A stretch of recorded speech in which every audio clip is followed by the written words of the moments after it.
speaker is Sam Feltham, who's gone from being a party planner at a leisure centre to running a fitness bootcamp business to being the founder of the incredible public health collaboration.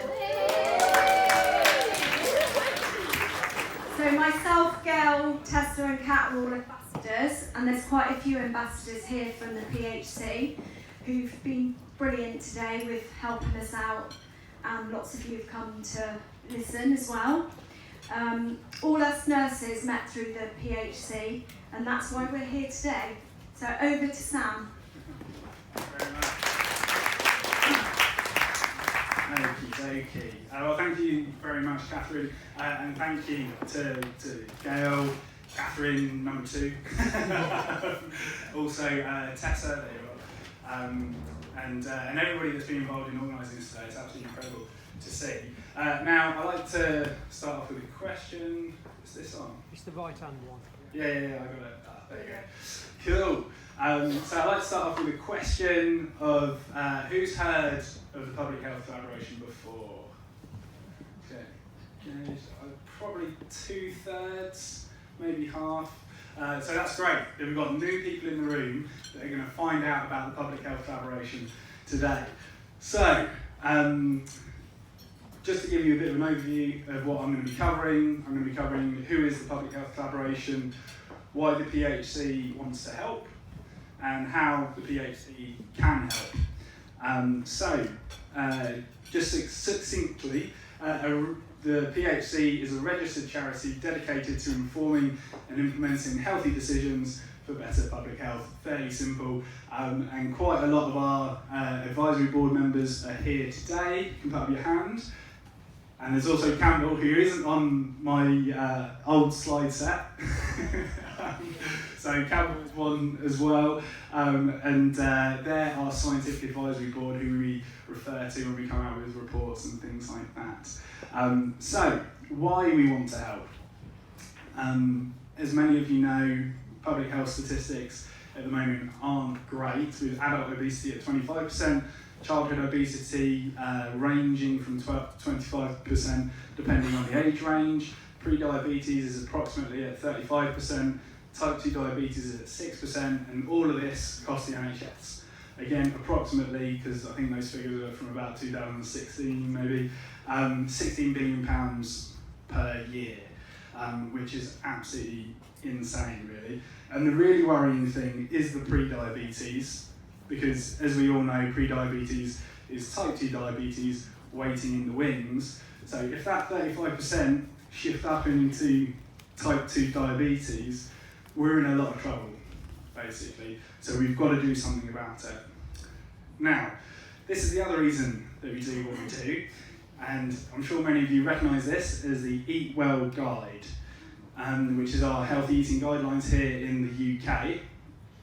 Now, one thing you might not know is who authored that, and of course it was the organisations of Public Health England, Food Standards Scotland, and the respective organisations in Wales and Northern Ireland, but these are the main authors of that.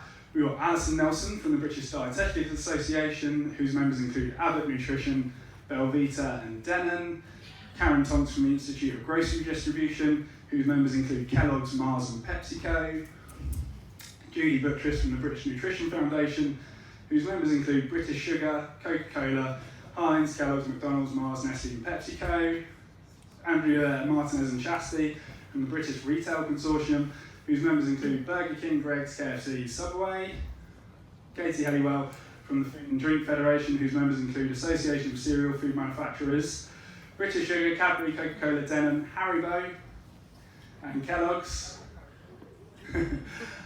James Lehman from the Association of Convenience Stores, whose members include Best One, Londis, Nissa and Spar, and Lisa Jackson from the Association of Nutrition, Molly Matsuama from the UK Health Forum, Helen Donovan from the Royal College of Nursing, and Esther Tramshar Mabir, who's an Associate Director of Public Health at Tower Hamlets Council. Now, so just listing that off as it was, but the point is that the majority of the authors have major conflicts of interest, okay?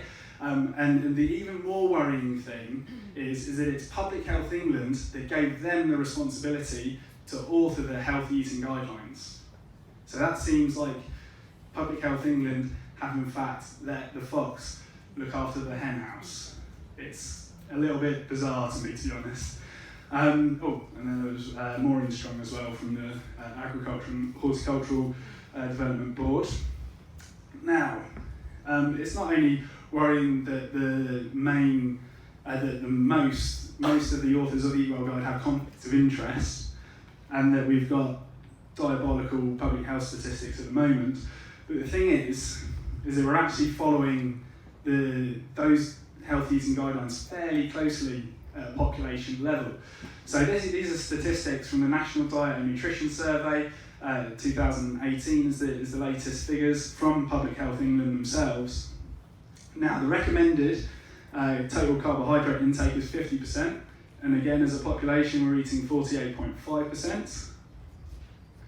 For fat, it's recommended no more than 35%, and as a population, we're eating 34.2%. So, in terms of carbohydrates and total fat, we're on the letter of eating it. And then when you dig down into further details of that survey, we're eating 4 of the recommended 5 for fruit and veg intake, and we're actually eating less than the red meat intake recommendations by 4 grams per day. Oops. There we go. And then in terms of total calories, so recommended for women, and this is the age range of 19 to 64, just so you know, very specific when you kind of go into the spreadsheets in the National Diet and Nutrition Survey. But yeah, 1,940 calories per day, and the actual reported is 1,595, and for men, again recommended 2,550, but the actual reported was 2,107. And on average, it's about 400 calories less than the recommended. But as many of you might know, that when you have self-reported surveys like this, we tend to underreport the total calories that we eat to the tune of about 25%. And when you add 25% to the actual, you actually end up with the recommended amounts. So we're actually eating the recommended amount of total calories. We're eating under the red meat intake. We've almost reached the fruit and veg intake in terms of portions, and we're eating the right amount of total carbohydrates and total fat as well. So in essence, we're pretty much following the dietary guidelines to the letter, yet we're in the midst of a public health crisis at the same time. So to try and counteract this a little bit, we published a report back in 2016 called Healthy Eating Guidelines and Weight Loss Advice for the United Kingdom. This is freely available on our website, so please go to the website, download it, and have a read of it, and see what you think. But our main concerns with current healthy eating guidelines was the avoidance of foods because of saturated fat content, the dietary reference value of no more than 35% total fat, and also the quality and quantity of carbohydrates. Now, I can't go into detail on any of these right now, but you can of course go to the website and download this report and fully go through that as you can. But also in this report, we came up with our own solution, which is called the Real Food Lifestyle. Now, some of you might have seen on the tables outside that we've got our booklets out on the tables. Please take as many as you want. Just grab a handful of all of them, if you agree with them, of course, or if you just want to go away and analyse them yourselves, just take 1 or 2. But yeah, this is our version of what we think health eating guidelines could be, called the Real Food Lifestyle. Now, focus is that this is for people that are currently healthy. So these are health eating guidelines. These are for people that don't have metabolic conditions or anything like that. And we've basically separated food into fats and proteins and carbohydrates, and we're kind of pointing people more towards low carbohydrate density because it has less of an impact on blood glucose. But we also make the point that you need a minimum amount of fat and you need a minimum amount of protein as well. And as long as you're getting the minimum amount of fat and minimum amount of protein, whichever real food lifestyle works for you, that enables you to maintain personal good health is the one that works for you. Whether that be a low carb real food diet or a low fat real food diet, as long as you're able to maintain personal good health yourself, then I don't really see any issue at all. So the idea is that it's flexible, because at the moment, again, current health eating guidelines through the Eat Well Guide is one approach for everyone. This is trying to be flexible for different people. And again, you can get these from the website for free, download them and things like that. So, personal good health. We've defined it through out of the ranges of metabolic syndrome.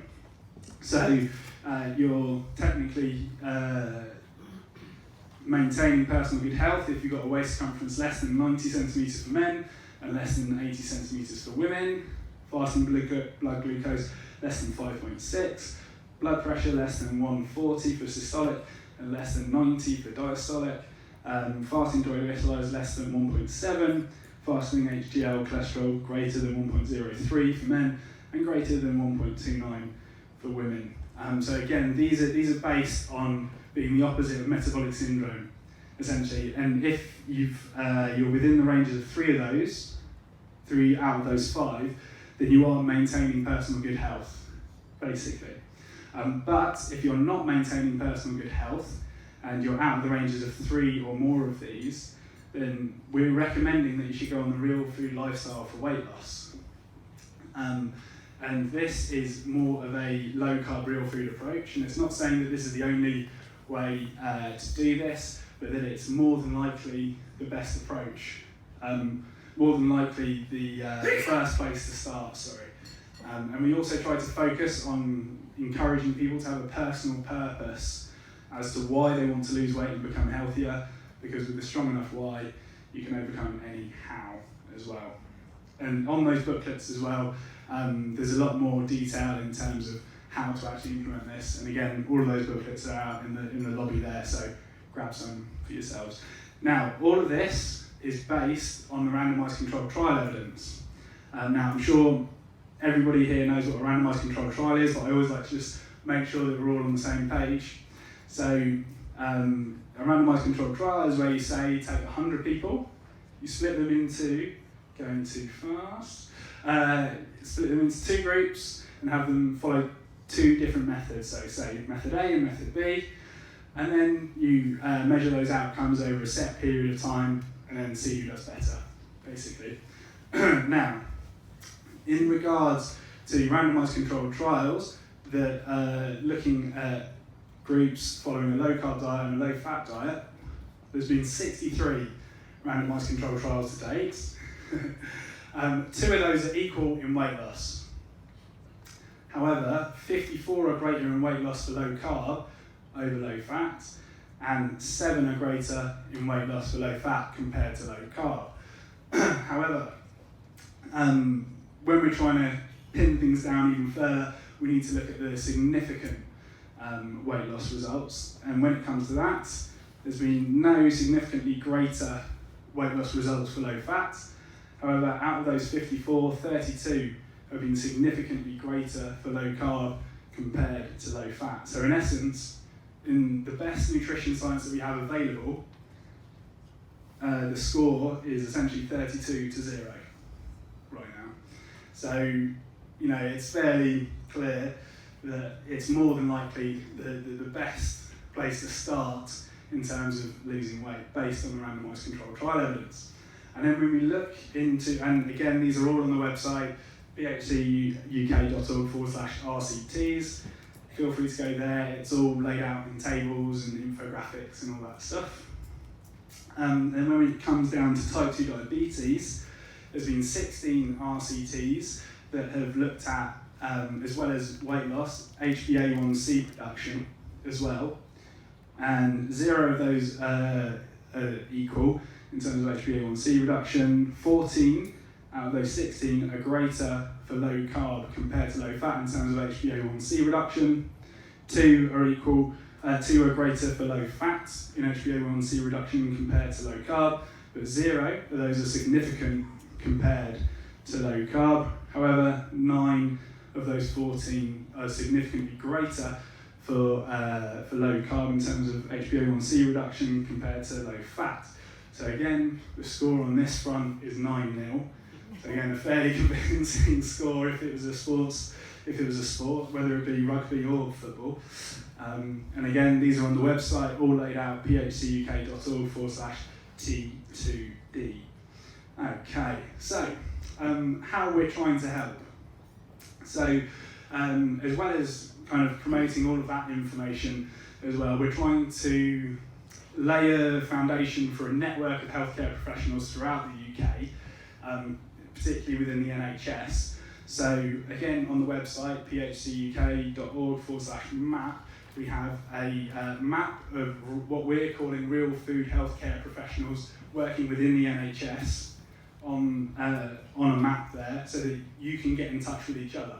So if you'd like to be part of that, then feel free to go to the website and then just email through your details and which practice you're at or any NHS setting, so that we can put you on the map and other healthcare professionals can get in touch with you just to make connections and see where that leads us. And then also, at the same time, have a network of volunteers that we call ambassadors. How many ambassadors have we got here today? Hey, look at that.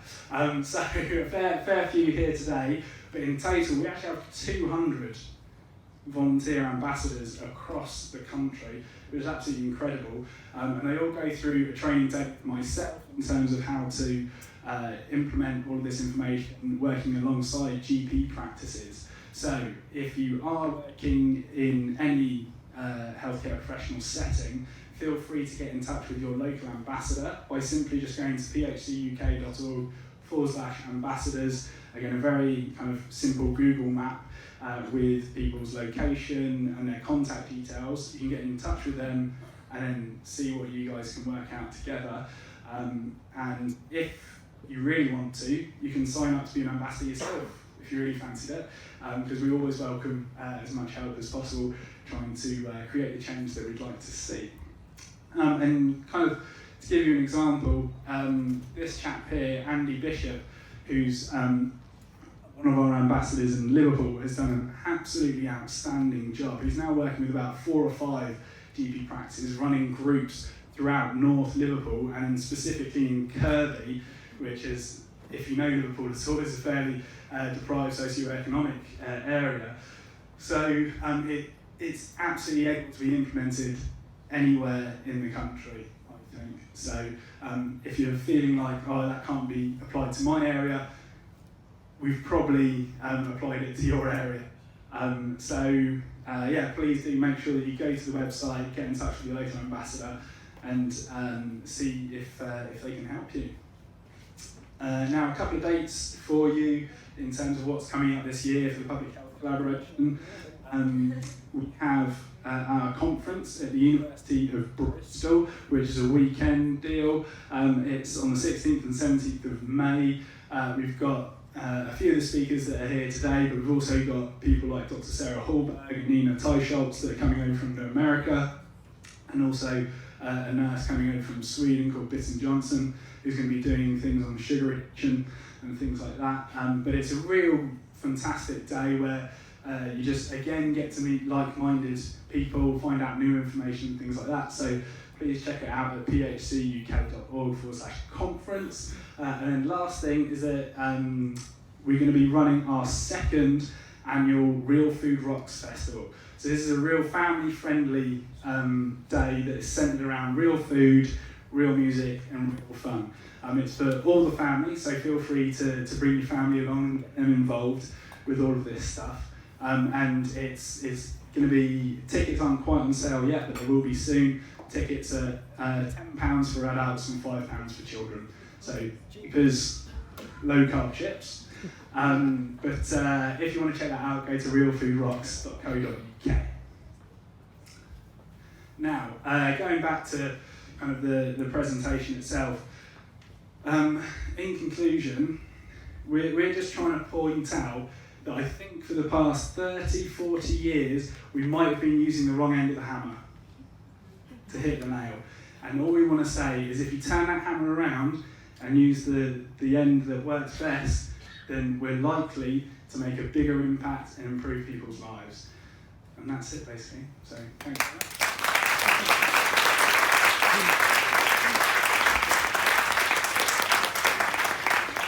Anyone got any questions for Sam?